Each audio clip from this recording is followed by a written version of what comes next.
I was raised by a single mother who didn't graduate high school, so she did everything that she could to support me while I was growing up.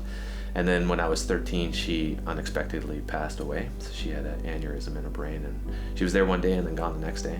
You can imagine what that was like for a 13-year-old. So I struggled a little bit in my teenage years. I lived with my aunt and uncle for a while, and then when I was 17, I was on my own.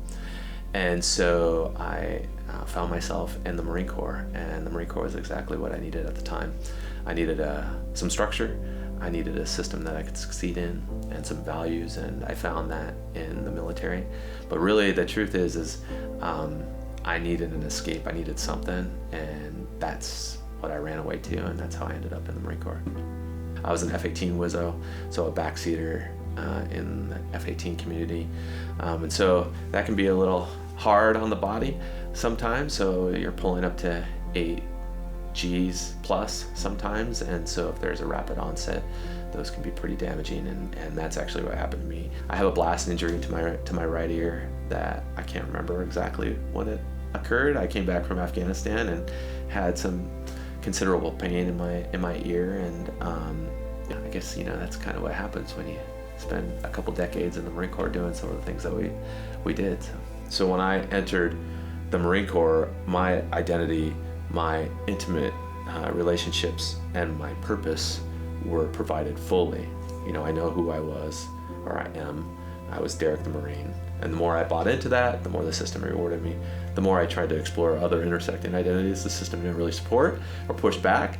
And so the more you buy in, the more successful you are.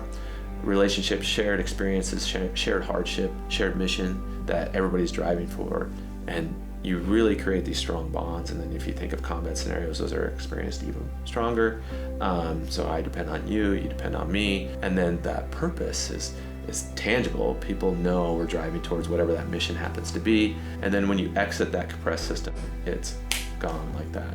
So it disappears, and it's not replicated anywhere else. Believe it or not, that theory is the foundation of the military programs that I have run. So talking to people, now that you've exited the service, what are your identities? Nobody's going to take away the fact that I'm Derek the Marine. I will forever have that.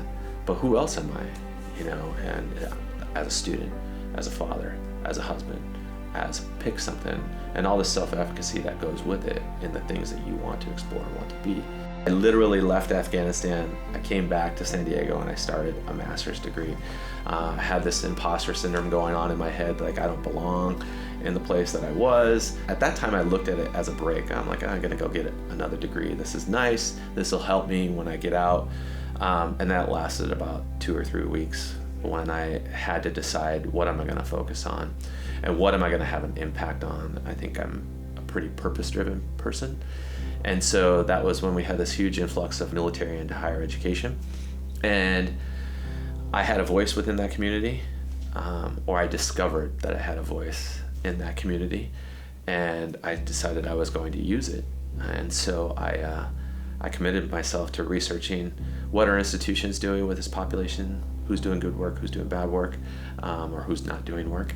And I did a case study of San Diego State's program. That was my first connection to San Diego State, and it was during that period that I realized, oh, this is something that I think I might want to do in the future, or continue doing when I'm leaving the Marine Corps. I was lucky enough that I went to this master's program. Not everybody is as lucky as I was to be selected for an amazing program like that, but that gave me an opportunity to explore who I was besides Derek the Marine, and where am I going to have an impact in a few years from now when I leave the military. And so I was able to kind of go through some of those processes before I actually stepped out the door, or I took off the uniform, and that helped my transition immensely.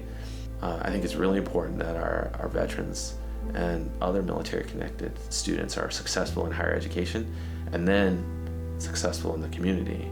When you look at the GI Bill and its original creation, it was to support that population, but not just the population themselves. It was important for them to go into the community and have a positive impact on it. And that's what I value about Sentinels of Freedom, is it adds to that. It not only hits and supports the individual, it supports their family, it supports the community, it supports the nation by them going and being successful in these quality places and quality organizations.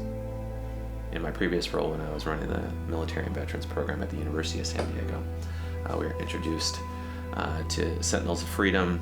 I realized it was very, very valuable for the students and encouraged the students there to apply for the scholarships if they were eligible. And a number of them did, and a number of them have been supported. So that helped that population immensely. At the time, I was working on my doctorate at the university, and I was under tuition remission, so my tuition was covered, and I didn't consider exploring Sentinels of Freedom just because I didn't need it. But when I left that position, I was no longer under tuition remission, so applied myself and became a Sentinel scholar.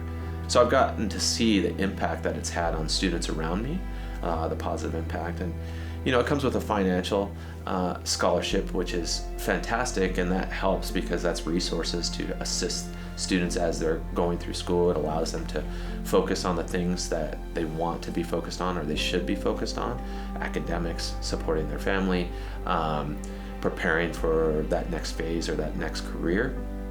But it's more than that. So, it's financial advising, it's counseling in the career that you want to go on into, it's following up to ensure that you're getting the things that you need.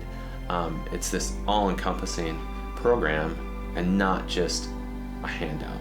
It's investing in our military members so that they can go on and be successful. It's not only the individual that has an impact on, it's the individual as well as their family, and then it grows into the community and into the nation.